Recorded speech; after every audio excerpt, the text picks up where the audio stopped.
This is the course on fundamentals of transport processes, and this is lecture 7, where we will continue our discussion on diffusion.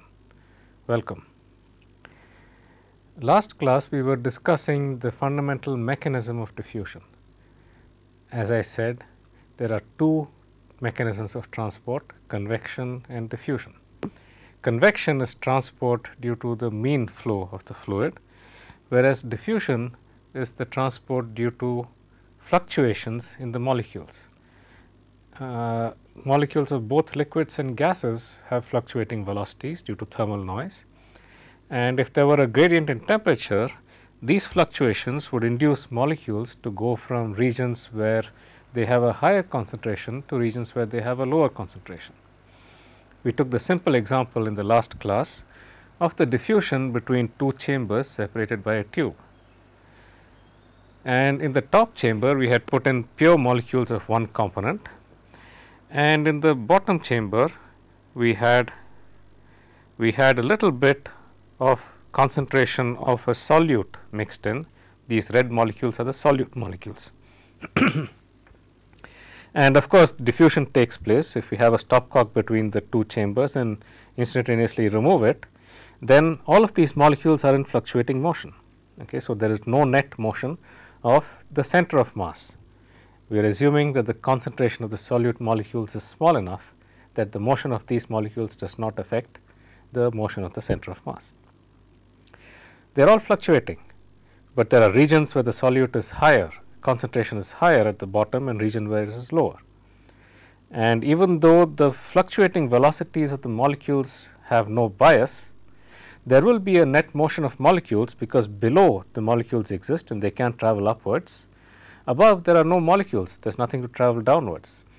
Because there is a concentration gradient, there is going to be a transport of molecules. Fundamental mechanism of diffusion. A little more quantitative. Okay, why does diffusion take place? If we have a gradient in the concentration of the solute molecules,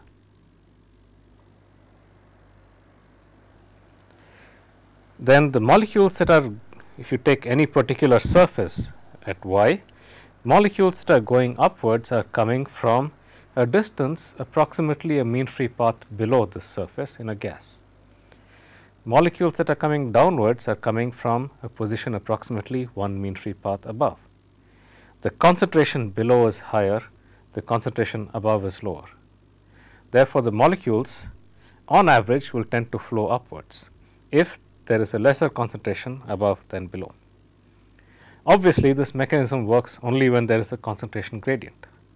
If the concentration were uniform, if there were no variation in the concentration, then the number of molecules going above from below will be exactly equal to the number of molecules going below from above. There will be no net flux, so there is no net transport. Therefore, diffusion is a process driven by a gradient in the concentration, and it is due to the fluctuating velocity of the molecules. We had done this calculation in the last lecture. On average from below, the molecules that go upwards come from a distance of the order of the mean free path below the surface. Mean free path is lambda, and I said that if you actually do the calculation, you will find that they come from a distance of order 2/3 times the mean free path below on average. That means that the flux going upwards is equal to the fluctuating velocity of the molecules times the concentration at the location y minus t 2/3 lambda, times the concentration times the velocity of the fluctuations. The actual flux has a numerical factor in front of it, turns out to be 1/4. And then we had to do this important step, which was the Taylor series expansion of the concentration about the location y. This is important. I expanded in a Taylor series in the concentration about the location y, and I retained only the first term in that series expansion. That means I am neglecting all higher terms. Okay. And when I did the expansion and then put that into the expression of the flux, I got a term that was proportional to the gradient in the concentration. Okay. There are higher order terms. The reason we are neglecting them is because the concentration variation has a certain length scale associated with it. If there was a concentration gradient between two plates, that length would be the distance between plates. If there were flux coming out of a spherical particle, that length would be the radius of that particle. It has a length scale associated with that. If that length scale is large compared to the mean free path, then the variation of the concentration with distance dc by dy is approximately proportional to c by that microscopic length scale. Okay, it goes as c divided by that microscopic length scale. Let me just say this. Goes as c divided by that length scale. Okay, and therefore, this term here, okay, this term here, okay, lambda times dc by dy goes as lambda c by L, okay, where L is the macroscopic length scale. There are higher order terms. Okay, I have the next higher order term in this series, which is plus 2 by 3 lambda square by 2 factorial d square c by dy square. Okay. If I look at what this next higher order term is, it is proportional to lambda square d square c by dy square, okay, which is approximately lambda square c by L square. Okay. So, this first term is ordered lambda by c, this next term is ordered lambda square by c square. When the mean free path is small compared to the macroscopic length scale L, then this second term is small compared to this first term. The third term is smaller still, okay, and because of that I can neglect all higher terms. So, diffusion is a phenomenon that can be described by continuum equations only when the macroscopic length scale is large compared to the mean free path or the microscopic scale in the system. We had looked at estimates of these velocities. See, there are the diffusion coefficient that I had got here depends upon two things. Okay. It depends upon the root mean square velocity and the mean free path. Okay. As I said, the diffusion coefficient has dimensions of length square per unit time. Okay. You get that out by writing it as a product of the RMS velocity and the mean free path. Velocity has dimensions of length per time, length is length, and therefore you get length square per time as the diffusion coefficient. So, if I know both lambda as well as VRMS, I can estimate what the diffusion coefficient should be, and that's what we set out to do next. Okay. VRMS from equipartition of energy half mv square is equal to 3 by 2 kT. VRMS is square root of 3 kT by m. Okay.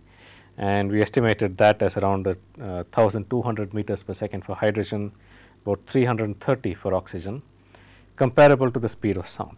Okay. So, you can take the speed of sound approximately as an estimate for the root mean square of the fluctuating velocity of molecules in a gas. Mean free path, we had an argument for that, distance traveled between successive collisions. Okay.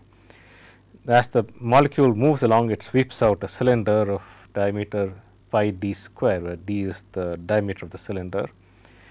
If a second molecule comes within that cylinder, that means there is a collision.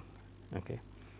And therefore, if the probability of collision approaches 1, that means that its molecule is inevitably collided. Therefore, the length of the cylinder is equal to the mean free path, and the probability is approximately 1. And from that we got 1 by pi n d square. N is a number density, number of molecules per unit volume, okay, and d is the diameter. Okay. And from that we got the mean free path as approximately 6 into 10 power minus 4 meters per second. Okay. I am sorry, we got the mean free path as approximately 0.5 into 10 power minus 6 for hydrogen and 6 into 10 power minus 8 meters, okay, for oxygen and nitrogen. 6 into 10 power minus 8 is about 60 nanometers, 600 angstroms. Okay. The diameter of these molecules is about 3 to 4 angstroms. Okay. So, There is a large separation between the mean free path and the molecular diameter. Okay. And on this basis, we got the diffusion coefficient as about 10 power minus 5 meter square per second for most gases at standard temperature and pressure. Lighter gases will have a higher diffusion coefficient because their diameter is smaller, they travel longer, their mass is smaller, their fluctuating velocity is larger, therefore, they will have a higher diffusion coefficient. Heavier molecules will have a lower diffusion coefficient. Okay. Next, we looked at fluids, at liquids. Okay. And if you just simplistically estimate the diffusion coefficient of liquids, you would say that that would be about 10 to 100 times smaller than that for gases, because the mean free path in a liquid is approximately comparable to the molecular diameter. In a gas, it varies by about 10 to 100 times the molecular diameter. Because the mean free path is lower, the root mean square velocity is still given by the equipartition argument, and because of that, the root mean square velocities of the molecules at the same temperature in liquids and gases are the same, and therefore, you would simplistically say that the diffusion coefficient is about a 10 to 100 times smaller.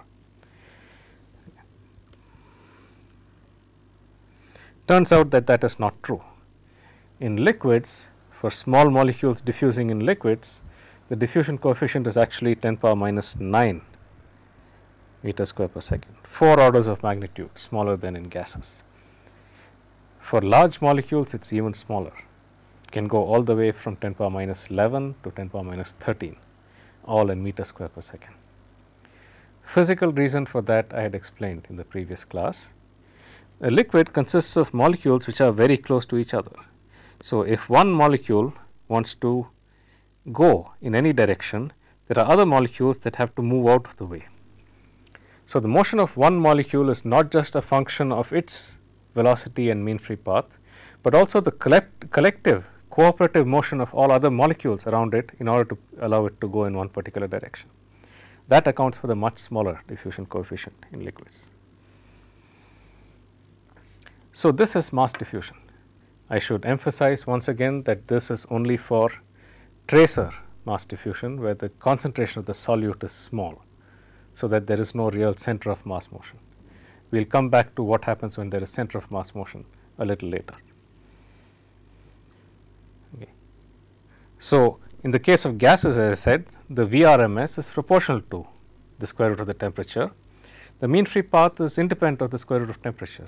It changes only with the number density of molecules. So, the diffusion coefficient goes as the temperature to the half. Okay.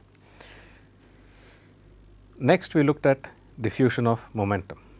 Fundamental equation, a little bit different. Rate of change of momentum is equal to the sum of the net forces acting on the molecule, acting on the system. So, we took a fluid with a particular cross section across which there was a velocity gradient. Okay. And if we take this differential volume, okay, yeah, just take this, yeah, okay. If we take this volume, okay, then there is an increase in momentum within this volume, because faster moving molecules are coming down, and decrease in momentum because molecules are going upwards. However, there is a mean velocity gradient, okay, which means that on average the molecules that are coming downwards have a higher velocity than the molecules that are going upwards, because the velocity increases as you go upwards in this system. Okay. So, on average there is a net momentum increase of this volume of fluid, okay, because faster moving molecules are coming downwards, slower moving molecules are going upwards. Therefore, there can be a transport of momentum only when there is a gradient in the mean velocity. Okay. And we had used very similar argument to calculate the fluxes. Okay. On average, the molecules that are going upwards, okay, from below to above, they are coming from a distance of the order of a mean free path from below the surface. Okay. That means that the number of molecules going upwards is equal to the root mean square velocity times the density times the velocity at a location approximately 2/3 of a mean free path below the surface. Molecules that are coming downwards from above, Okay. On average, they are coming from a location above the surface. Okay. Therefore, on average molecules that are coming downwards are coming from a location that is 2/3 of a mean free path above the surface. Okay. And what that means is that the flux downwards is equal to n m into the velocity at y plus 2 by 3 lambda times the root mean square velocity with some undetermined constants. Okay. We are only going to estimate the values, so we do not worry too much about the undetermined constants in the problem. Okay. So, we take the difference between what is going upward and what is going downwards, okay, and we ended up with an expression for the stress, okay, as some constant okay, times the root mean square velocity times the mean free path, okay, times n m. N is the number of molecules per unit volume, m is the mass of a molecule. Therefore, n times m is the density, the number of the mass per unit volume, times du by dy. Okay. So, therefore, the viscosity is approximately root mean square velocity times the mean free path times the number density and the mass of a molecule. Therefore, the shear stress is the viscosity times the velocity gradient. Okay. We could also express this in terms of the momentum density rho times ux, where rho is the mass density, number of molecules into the molecular mass. Okay.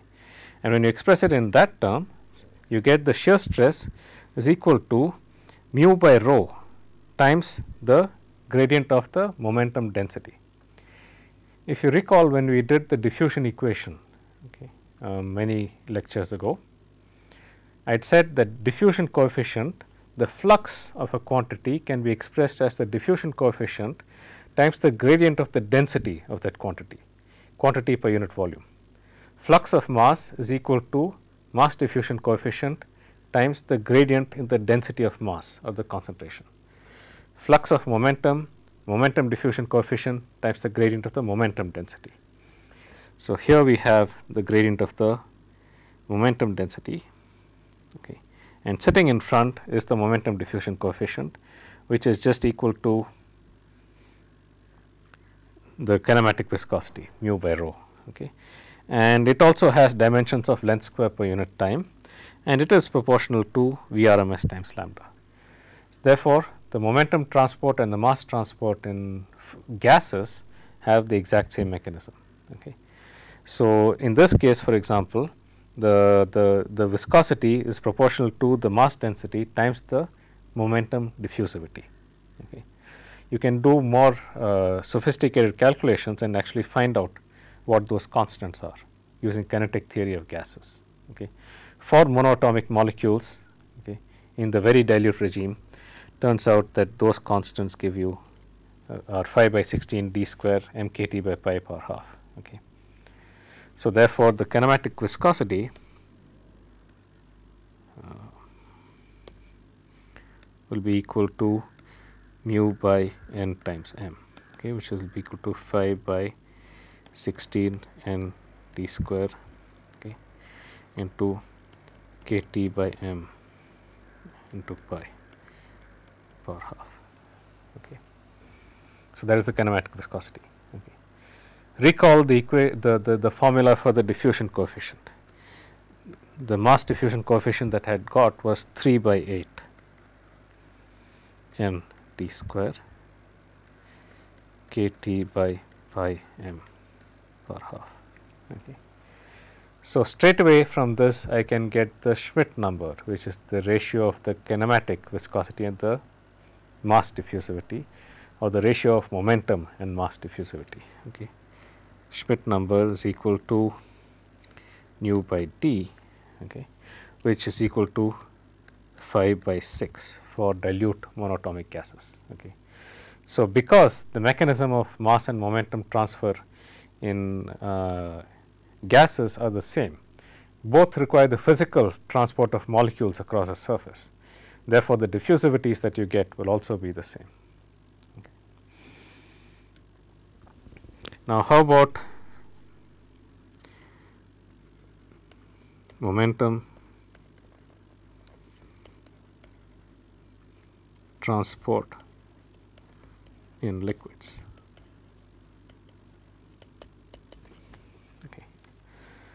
So, when we discussed mass transport, okay, I had said that naively you would expect that the mass diffusivity for liquids is about 10 to 100 times smaller than that in gases, simply because the mean free path is smaller, the fluctuating velocity is approximately the same. Turns out not to be so.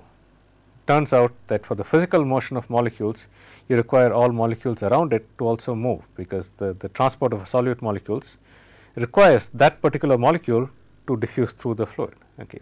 So, that requires a physical motion of one particular molecule. Okay. Momentum transfer does not require the physical motion of a molecule. Okay. So, if I have some surface and I have a liquid in which the molecules are separated by distances comparable to the mean free path, okay, and I apply a velocity gradient across. Okay. For momentum to get transferred in any one direction, okay, it is not necessary that one particular molecule actually move in that direction, because this molecule can transmit momentum to the adjoining molecule. Okay, and in that way there can be momentum transfer. After all, momentum can be transferred not just by the motion of a faster molecule across the surface, but also because the faster molecule interacts with the molecule next to it and transfers some momentum. Okay, so, the transfer of momentum does not physically require the transport of a molecule. Okay. And due to this, momentum transfer in liquids is much higher than mass transfer in liquids. Okay. The Schmidt number for liquids is typically large. Okay. The kinematic viscosity for water is approximately 10 power minus 6 meter square per second. Okay. The kinematic viscosity for air is approximately 1.5 into 10 power minus 5 meter square per second. Okay. And there is not that much difference. Okay. I told you that the kinematic viscosity and the mass diffusivity for gases are all of the same magnitude, all approximately 10 power minus 5 meter square per second. However, the kinematic viscosity of liquids is actually much larger than the mass diffusivity of liquids. The reason is because for momentum to be transported, you do not need the physical transport of molecules across a surface. It is sufficient if forces are exerted by interacting molecules across that surface. Okay. Therefore, momentum diffusion is a much faster process, and actually the Schmidt number in liquids, okay, which is nu by d, could be as high as 1000. Okay. So, momentum diffusion in liquids is typically much faster than mass diffusion in liquids. Okay. Now, so that is as far as mass and momentum diffusion are concerned. Let us go on to the third topic, okay, that is energy diffusion.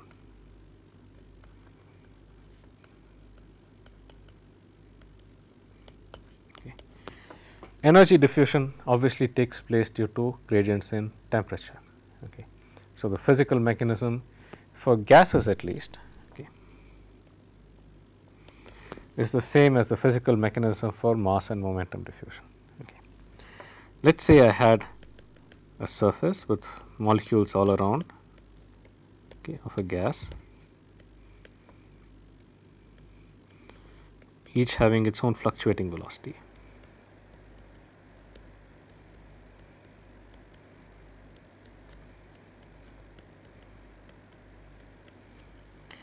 And there was a temperature gradient across as a function of this coordinate y. Okay, so just okay, there is a gradient in the temperature. Temperature is higher above and lower below. Okay. That is going to result in a transport of energy. Okay. Mechanism is very simple. Because the temperature is higher above, molecules that are coming down from above have an average, on average, a higher energy. Temperature is lower below, so molecules that are going from below to above, on average, have a higher, lower energy. This is going to result in a net flux of energy across the surface. Okay. Okay. So let us once again calculate the fluxes. Okay. The flux of energy, okay, going upwards. Okay. Okay, the flux of energy going upwards, okay, from below the surface is going to be equal to the energy below the surface. Okay. The energy at a location below the surface. Okay. If we assume that the system is a gas at constant volume, then the specific energy, okay, let us just work with the specific energy. Okay, so this is going to be equal to the energy at y minus 2 by 3 lambda. Okay. This is the specific energy, the energy density, okay, at a distance y minus 2 lambda, okay, into the RMS velocity, okay, RMS velocity across the surface. Okay. The flux of energy that is going downwards from above, okay, times some constant, which I said was approximately 1 by 4. Okay.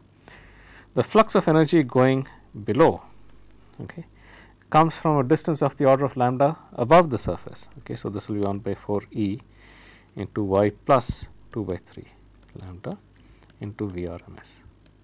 Okay. So, the net flux is equal to the flux going above minus the flux going below. Okay. So, the net flux J is equal to J plus minus J minus. Okay. The net flux is equal to the flux going above minus the flux going below. Okay. So, this is equal to 1 by 4th VRMS into E at y minus 2 by 3 lambda minus E at y plus 2/3 lambda. Okay. And I use a Taylor series expansion once again. Okay, I use a Taylor series expansion once again for this. Okay. So, this is equal to 1 by 4 VRMS into E at y minus 2 by 3 lambda dE by dy, okay, at the location y, minus E at the location y minus 2 by 3 dE by dy at the location y times lambda. Okay. And if you put all of this together, you will get approximately 1 by 3 VRMS lambda times dE by dy, okay, where E is the specific energy, energy per unit volume. Okay. So, this now is the thermal diffusion coefficient, exactly the same in form as the mass diffusion and the momentum diffusion coefficient. But this is the net flux, okay, this is the net flux of heat. Okay. The equation that we are usually used to is of the form the heat flux is equal to minus k into dt by dy. Okay, that is Fourier's law for heat conduction. So, in order to get this equation into this form, we have to write the energy flux as 1/3 lambda VRMS into d by dy of the energy density, energy per unit volume. If the system is at constant volume, okay, then this will be the mass density times specific volume into temperature. Okay. Mass density, as I told you, is equal to number density times molecular mass, okay, with the negative sign here. Okay. So, this is approximately equal to minus 1 by 3 lambda VRMS rho CV dt by dy. And this whole thing is the thermal conductivity K. Okay. So, in kinetic theory of gases, the thermal conductivity is equal to lambda VRMS into the density. Density is number density times the mass times the specific volume.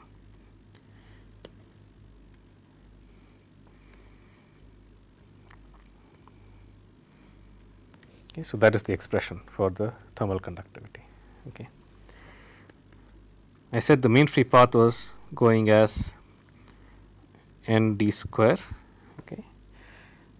VRMS is square root of 3 k T by m, then I have n m and then C V. Okay. For a gas at constant volume, Cv is equal to 3 by 2 k. Okay. For a gas at constant volume, Cv is equal to 3 by 2 k. Okay. And of course, there is an undetermined constant here, okay, because this is approximately equal to, I have had factors of order 1 which I have suppressed in this calculation. Okay. So, I can only get it up to an unknown constant. Okay. In kinetic theory of gases, you can do a more exact calculation. Once again, for a monatomic gas with only translational degrees of freedom, the expression that you will get for the thermal conductivity is K is equal to 75 by 64 T square into K cubed T by pi m or half. It's not half.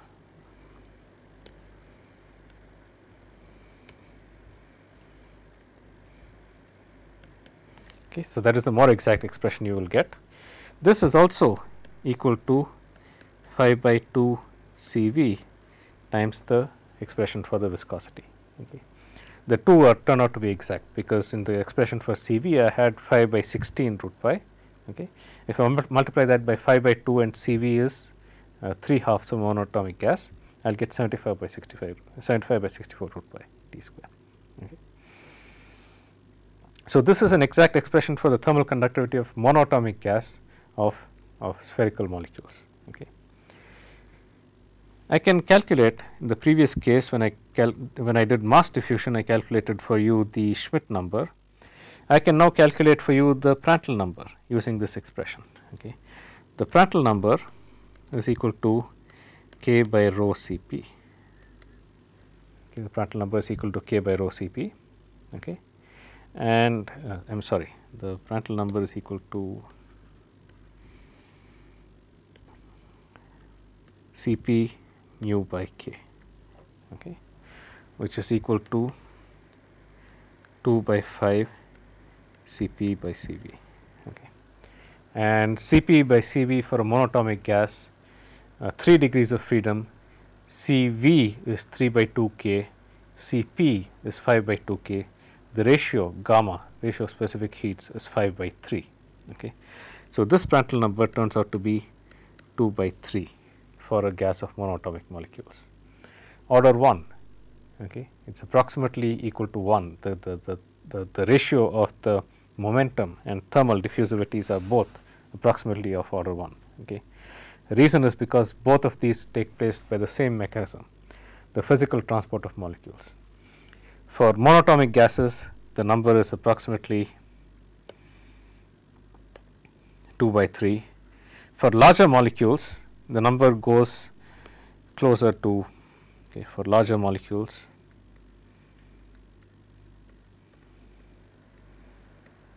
Prandtl number goes to 1. Okay. That is because the ratio of specific heats is approximately 1 for large molecules. Okay. So, this gives us a prediction for what the Prandtl number should be for gases. Okay. The mechanism of transport is exactly the same. For transporting mass, for transporting momentum, and for transporting energy in gases, you require physical motion of molecules. The reason is because the distance between molecules is large compared to the molecular size. So, molecules cannot effectively transport momentum and energy just by interactions, by long distance interactions, because the distance between molecules is very long. Therefore, it is essential that molecules are transported in order for both for all three, mass, momentum and energy diffusion, to take place. And because you require the physical motion of molecules, the diffusivities that you get are all approximately of the same magnitude. Okay. For example, the diffusivity alpha for thermal conductivity is going to be equal to K by rho Cp. Okay. And rho was equal to and K was equal to lambda Vrms times rho Cv. So, you will get approximately Cv by Cp times lambda Vrms. Okay.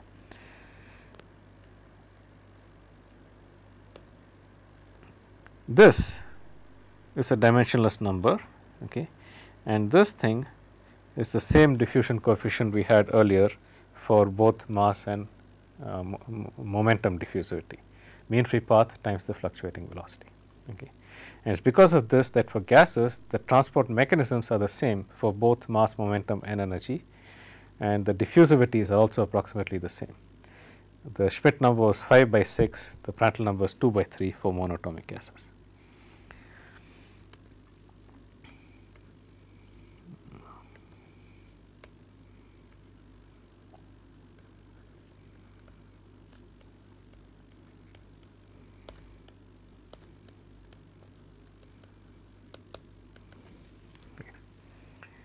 In the case of mass diffusion, we saw that the mass diffusivity is much smaller than the momentum diffusivity in liquids, because mass diffusion requires the physical transport of a solute molecule. Momentum diffusion does not. It can take place due to interactions between molecules. How about thermal diffusion in liquids? Okay. In liquids, thermal diffusion can take place due to different mechanisms depending upon the nature of the liquid. Okay. For example, for liquid metals,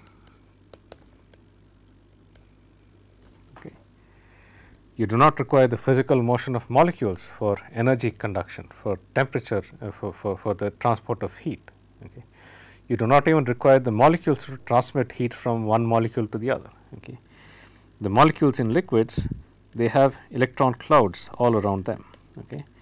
And these electron clouds can result in very fast, the electron clouds is essentially shared by all the molecules, and this can result in very fast thermal conduction. Okay.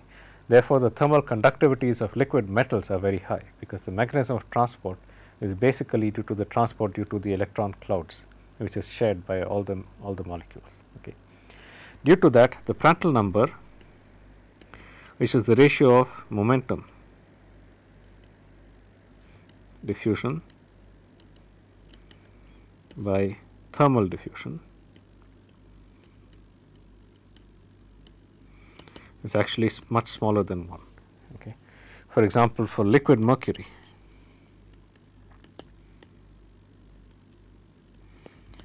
Prandtl number is about 0.015. Okay. That means that thermal diffusion is 60 times faster than momentum diffusion. And as I told you, momentum diffusion in liquids is faster still than mass diffusion. Okay. So, because of this very efficient method of transport, the Prandtl number for liquids is actually very small. Okay.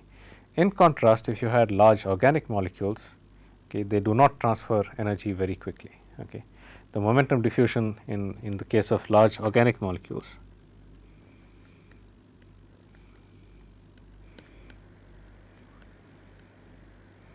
okay, the Prandtl number can vary anywhere from 10 power minus 4 to 10 power minus 2. Okay. It is very small. Okay. And therefore, the momentum diffusion is actually much faster than the thermal diffusion. Okay. Water, for example, is somewhere in between. Prandtl number is about 7, okay, for water. Okay. So, it is somewhere in between these different cases. Okay. So, in thermal conduction, it is a different process. The reason is because the mechanisms can be very different. Okay. In some cases, like in liquid metals, transport is very fast because it takes place due to the electron clouds around the molecules. In other cases, thermal conduction is very slow. Prandtl number actually has a very large range. Okay. It goes all the way from 10 power minus 4 to I am sorry, this should be 10 power plus 4.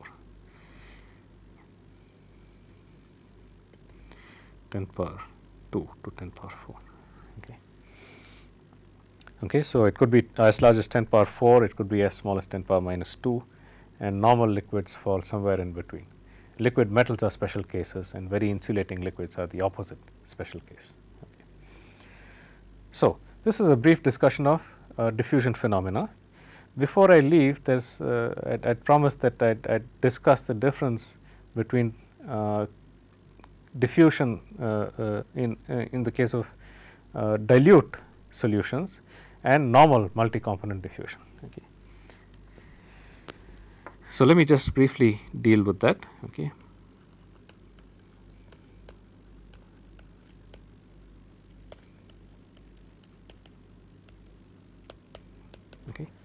As I said, diffusion is transport which does not require the motion of the center of mass. Okay. So, in that case, for example, when I had two bulbs, okay, separated, okay, by some distance with a stopcock in between, okay, and I had molecules, okay, and a few tracer molecules on one side, right. Since all of the black molecules are all identical to each other, the motion of the tracer molecules did not affect the motion of the center of mass very much. Okay. On the other hand, if I have diffusion between two very different molecules,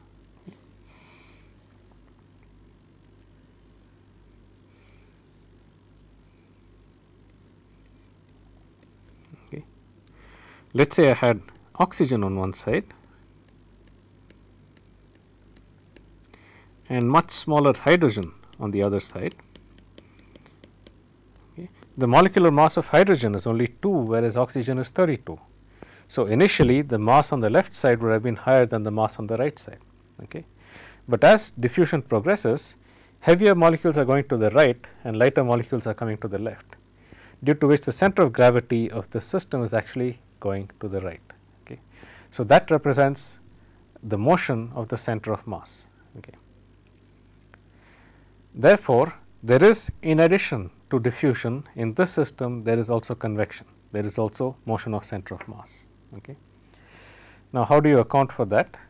You have to write the fluxes a little differently. Okay. I write the flux of one component, okay. Let us say this is component 1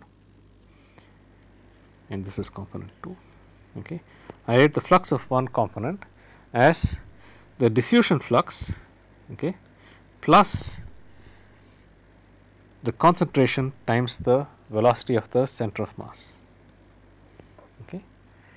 And I write the flux of the second component as the diffusion flux plus the velocity of the center of mass. Okay.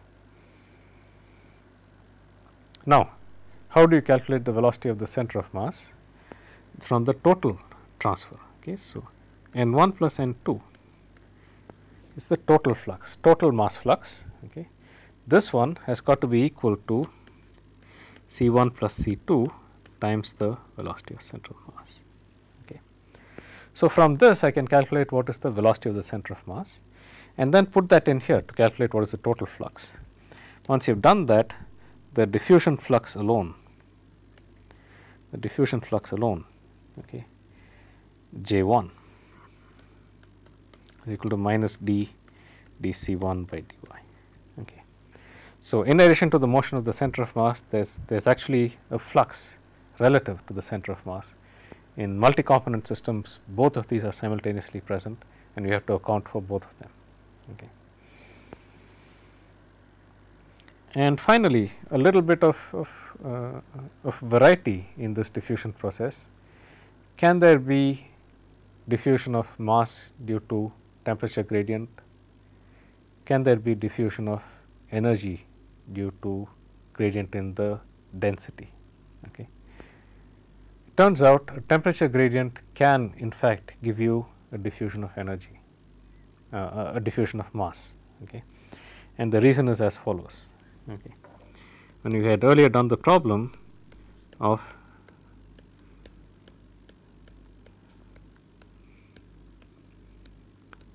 the diffusion of mass, okay, the molecules which had fluctuating motion.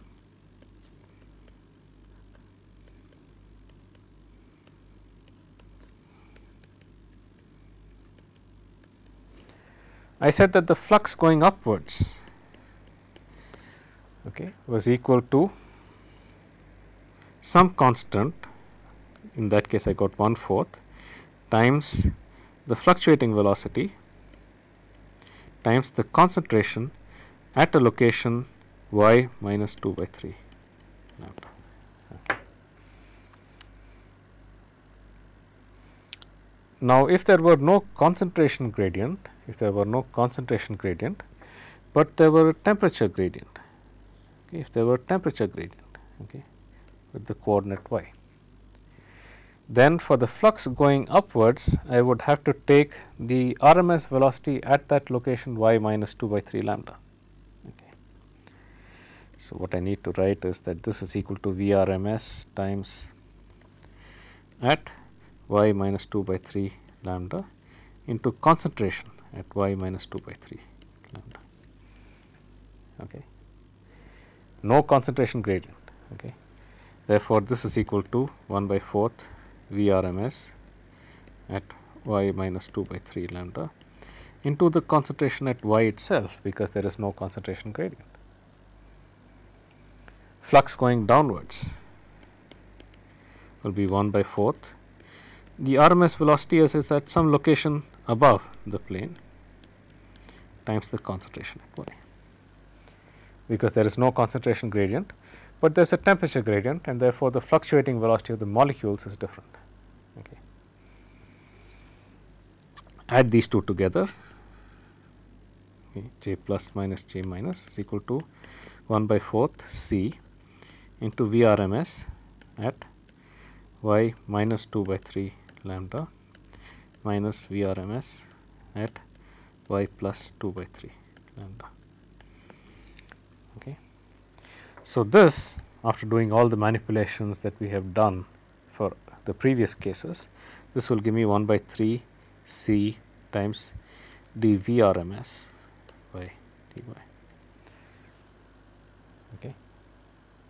The RMS velocity is square root of 3 kT by m. So, you get 1 by 3 C d by dy of square root of 3 kT by m.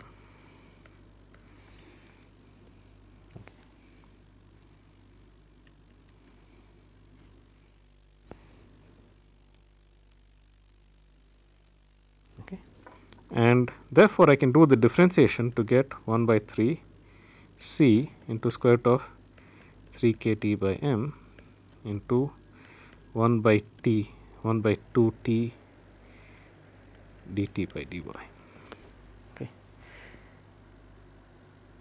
When I differentiate t power half, I get 1 over T times dt by dy.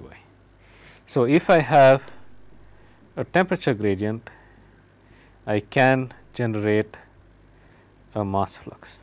Okay, there can be a mass flux due to a temperature gradient. Okay. In a similar manner, can there be an energy flux due to a gradient in the concentration, okay, or a gradient in the density? Okay.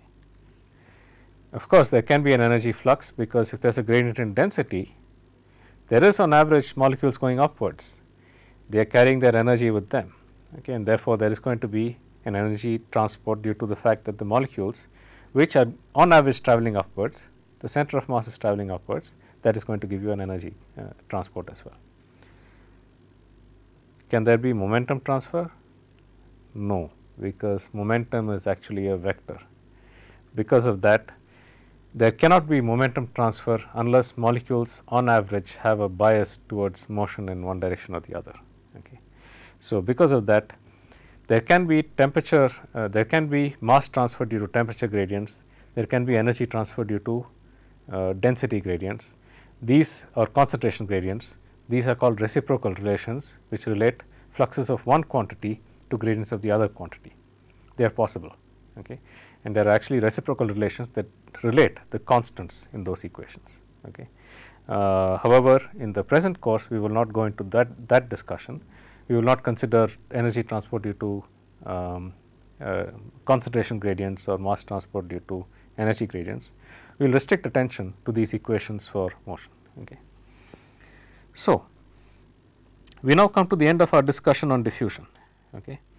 And next class we will go on to the actual core of the present course, which is to actually discuss how does one solve equations for the transport of materials. Okay. So, that starts in the next lecture, lecture number 8. Before we go there, this basically completes the introduction part of this course. I first told you that what we are trying to do in this course is actually solve for the fluxes that are generated due to gradients in certain quantities. Okay. The quantities that are of interest to us are mass, momentum and energy. These are important in physical situations. For example, if you have a catalyst particle, it's not just if you have a heterogeneous catalyst reaction happening in some reactor, it's not enough to sufficient to just put in the reactants in and take the products out. One is also to make sure that the reactants actually get to the surface where the reaction occurs. The products get out of that surface. Heat is transferred as necessary. If it's endothermic, heat has to be transferred to the reaction location. If it's exothermic, heat has to be transferred out of that reaction location. So, we are looking in detail at what happens at places where transport actually takes place. In heat exchangers, for example, it is not sufficient to just ensure that there is hot fluid coming in, cold fluid going out. You also have to ensure that transport is taking place across the surface. Okay. So, we are focusing on those areas which are most crucial for these transport processes to occur. Okay. Before going there, I first took you through the fundamentals of dimensional analysis with the objective of giving a physical interpretation to the dimensionless numbers that we have been using all along. Okay. One class of dimensionless numbers are the dimensionless fluxes. Okay. I discussed those, the Nusselt number, the drag coefficients, the friction factor, and those are functions of other dimensionless groups, broadly classified as either the ratio of convection and diffusion or the ratio of two diffusivities. Okay. Ratio of convection and diffusion, Reynolds number for momentum transfer, and a Speckley number for both heat and mass transfer. Okay. Ratio of two diffusivities, Schmidt number, ratio of momentum and mass diffusion, the Prandtl number, ratio of momentum and thermal diffusion. Okay. And so, ultimately if you do the balance around the entire volume, you will get average dimensionless fluxes, the dimensionless heat flux, the dimensionless mass flux, and the drag coefficients of the friction factor for momentum as a function of these dimensionless numbers. Okay. But those were written for the entire system. The dimensionless heat flux was written as was scaled by the average difference in temperature between the wall and the fluid. Dimensionless mass fluxes were written as the average difference in concentration between the reactor surface and far away. Okay. And these were written in terms of scaled velocities, okay, in the system. And our objective was to go closer and look at what happens very close to surfaces. And we wanted to write down equations which told us how these quantities vary throughout the domain, not just between the surface and far away, but rather throughout the entire domain. Okay. And before we went there, I said we should look at diffusion. Okay. Take a look at what are the mechanisms of diffusion and why do diffusion coefficients have the kinds of numbers that they actually do. Okay. So, for example, in these lectures on diffusion coefficient, in gases the diffusion process occurs by the same physical mechanism for both mass, momentum and energy transport. Okay. And because of that, all diffusion coefficients end up being approximately given by the root mean square velocity times the mean free path in all three cases. Okay. I just told you that the Prandtl number is 2 by 3, the Schmidt number is 5 by 6 for monatomic gases of hard particles. Okay. In liquids, these transport processes occur due to different mechanisms. Okay. In the case of liquid metals, there is very fast thermal conduction, but momentum transport is not as fast. Okay. Mass diffusion in liquids is typically much slower than either momentum or thermal diffusion. Mass diffusion is much slower because for a solute molecule to diffuse through a liquid, it is necessary that the surrounding molecules move out of the way. So, one molecule, the motion of one molecule does not require the motion of that molecule alone, but the cooperative motion of a larger region, so that all other molecules move out of the way, okay, and this molecule can diffuse through. For that reason, mass diffusion is a very slow process in the case of liquids. Momentum diffusion does not require the motion of molecules physically. It can take place due to the forces exerted by one molecule or another. Okay. So, therefore, momentum diffusion is faster. Thermal diffusion it depends upon the mechanism by which thermal diffusion takes place. In liquid metals, it is very fast because of the transfer of energy due to the electron clouds around the molecules. In the case of organic molecules, it is very slow. There is a whole range. Okay. So, this completes our introduction to why we need fundamentals of transport processes. Okay, that was the first question that I asked in the very first lecture. What is it that we are going to do? We are going to look at whether we can get in simple systems around a single catalyst particle in a single tube, cylindrical tube, okay, near a flat surface. Can we get the entire variation of the concentration, temperature, velocity fields, okay, not just the differences in the average values, okay, for simple situations, not for complicated situations like heat exchangers and so on, for simple situations. If we can get that, we can exactly calculate, okay, why the dimensionless fluxes that have the form that they do in specific situations. Okay. So, we will start off on unidirectional transport in the next class, where we will see transport only in one direction. Okay. Simplest situation is actually the transport between, let us say, two flat plates. You have a liquid between two flat plates, you heat one, the other is cool. How much energy goes through between the two? Okay. That is a simple example, because we know that the temperature gradient is linear and the heat flux we can get quite easily. However, you can have more complicated situations where it is not steady. Okay. In those cases, how do we solve these problems? We will see in the next class. So, we will start unidirectional transport in the next lecture. See you then.